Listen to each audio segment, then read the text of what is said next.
Concrete ঢালাই রাস্তার কাজের শুভ সূচনা হলো। মালদা জেলা পরিষদের বরাদ্দকৃত প্রায় 10 লক্ষ টাকা ব্যয় ভূতনি থানার অন্তর্গত নিরানন্দপুরের ছবি পণ্ডিত টোলায় এই রাস্তাটি নির্মিত হতে চলেছে।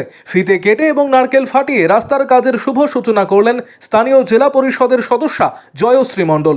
আরও উপস্থিত ছিলেন বিশিষ্ট সমাজসেবী সিদ্ধান্ত মণ্ডল, গ্রাম পঞ্চায়েতের সদস্য রাজেশ মণ্ডল সহ অন্যান্য বিশিষ্ট ব্যক্তিত্ব। দীর্ঘদিন ধরে এই কাঁচা রাস্তা থাকায় ব্যাপক সমস্যার মুখে পড়তে হতো সাধারণ মানুষকে।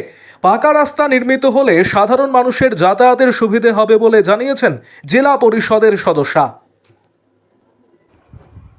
আরও আপডেট থাকতে আমাদের ভিডিও শেয়ার ও ফেসবুক পেজটিকে লাইক করে ফলো করে দিন।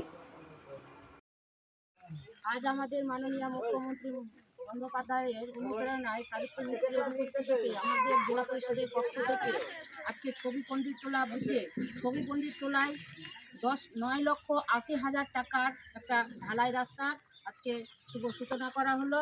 কারণ এই এলাকাবাসী অনেক দিন থেকে আমি দেখে আসছি, বৃষ্টির জলে বা বন্যার জলে অনেক সময় চলাফেরা করতে পারে না। এই এলাকাবাসীর আবদার ছিল যে যাতে এখানে একটা রাস্তা হয়, তার জন্য আমি এখানে একটা 10 লাখ টাকার একটা রাস্তা ধরেছি, তাতে 9,80,000 টাকায় আসে দিয়ে আজকে শুভ উদ্বোধন করলাম। উপস্থিত আছেন হিরানন্দপুর অঞ্চলের প্রেসিডেন্ট সিদ্ধার্থদা, উপস্থিত আছেন চন্দ্রশেখর যুব প্রেসিডেন্ট চন্দ্র মাস্টার, উপস্থিত আছেন নরেন্দ্র মাস্টারমশাই, উপস্থিত আছেন বিধান কাকু, দাদা, উপস্থিত অনেকেই আছেন, এতটা নাম বললাম না। সবাইকে অনেক অনেক শুভেচ্ছা অভিনন্দন জানিয়ে আমি শেষ করি।